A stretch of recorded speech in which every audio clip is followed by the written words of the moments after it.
Student, this is the part of the chapter the address.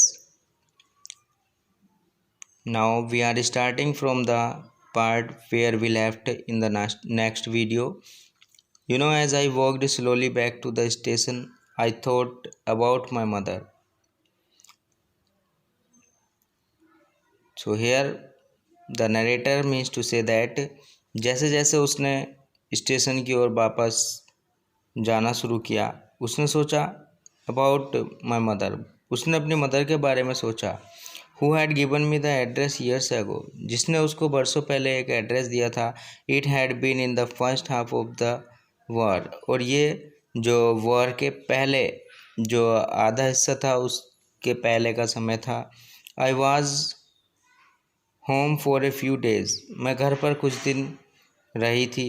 And it struck me immediately that something or other about the rooms had change.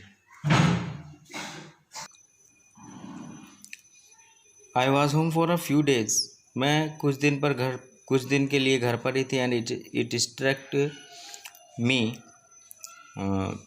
Immediately that something or other about the rooms, मुझे room के बारे में एकदम तुरंत ही याद आया। Had change, जो रूम चेंज हुआ था उसके बारे में मुझे तुरंत ही याद आया। आई मिस्ड वेरियस थिंग्स, मैंने कई चीज़ों को पहचाना, याद किया। My mother was surprised I should have noticed so quickly. My mother was surprised, मेरी मदर जो थी वो आश्चर्य में थी। I should have noticed so quickly, मैंने इतनी जल्दी से ही इन चीज़ों को ज्ञात कर लिया, ध्यान दे लिया। Then she told me about Mrs Darling, तब मेरी मदर ने मुझे मिसेस डॉर्लिंग के बारे में बताया। I had never heard of her but apparently she was an old acquaintance of my mother. I had never heard of her, लेकिन मैंने उसके बारे में कभी नहीं सुना था। लेकिन कैसे भी वो मेरी मदर की एक पुरानी परिचित थी। whom she hadn't seen for years, जिसको मदर ने मेरी कई वर्षों से नहीं देखा था। she had suddenly turned up and renewed their contact, वो अचानक फिर से आई, अचानक जो है वो घर पर आती है। एंड रिन्यूड देयर कॉन्टैक्ट, और दोबारा से अपने जो उनके संबंध हैं उनको पुनः रिन्यू कर लेते हैं, वो नया करते हैं। Since then she had come regularly, तब से वो जो है रेगुलरली आती चली गई। Every time she leaves here she take something home with her, said my mother, मेरी मदर कहती थी कि जब भी वो किसी समय भी जब वो यहाँ पर आती थी, सी टेक समथिंग होम, वो घर से कुछ ना कुछ ले जाती थी विद हर, अपने साथ।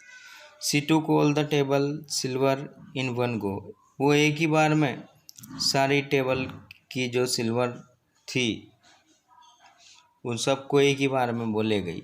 And then the antique plates, और तब वो एंटीक प्लेट ले गई। दैट हंग देयर, जो वहाँ पर टंगी हुई थी, जो लड़की ने यहाँ पर देखी थी। सी हैड ट्रबल लगिंग दो लार्ज वेसेस, उसको जो है इतने बड़े बड़े वेस ले जाने में जो है लगभग प्रॉब्लम तो पड़ी। एंड आई एम वरीड, और मैं चिंतित थी। सी गोट ए क्रिक इन हर बैग, शायद कहीं उसकी बैग में कोई झटका ना लग जाए। फ्रॉम द क्रॉकरी, इस क्रॉकरी से। My mother shook her head, मेरी मदर ने अपना सर हिलाया, पिटिंगली, दया महसूस करते हुए। I would never have dared ask her, मैंने कभी भी उससे पूछने की हिम्मत नहीं जुटाई। She suggested it to me herself, उसने मुझे खुद अपने आप ही ऐसी सलाह भी दी। शी इवन इंसिस्टेड, उसने मुझे प्रेरित भी किया। She wanted to save all my nice thing, वो मेरी सब चीज़ों को, यानी जो लेडी है वो मेरी सब चीज़ों को बचाना चाहती थी। If we have to leave here C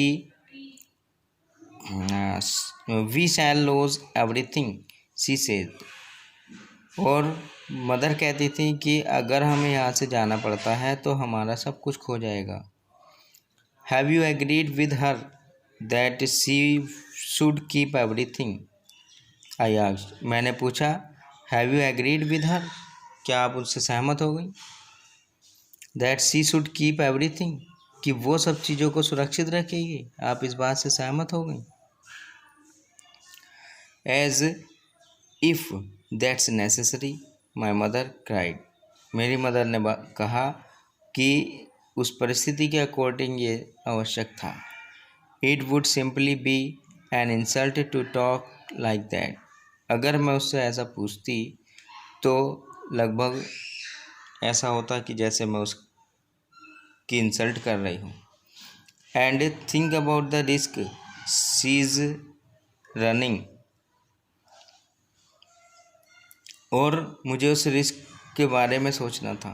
she is running, जो वो ले जा रही थी। Each time she goes out of our door, हर समय जब भी वो हमारे घर से बाहर जाती थी। विद अ फुल सूटकेस और बैग, और ये मानिए एक सूटकेस भरकर या एक बैग भरकर ही वो हमारे घर से जाती थी।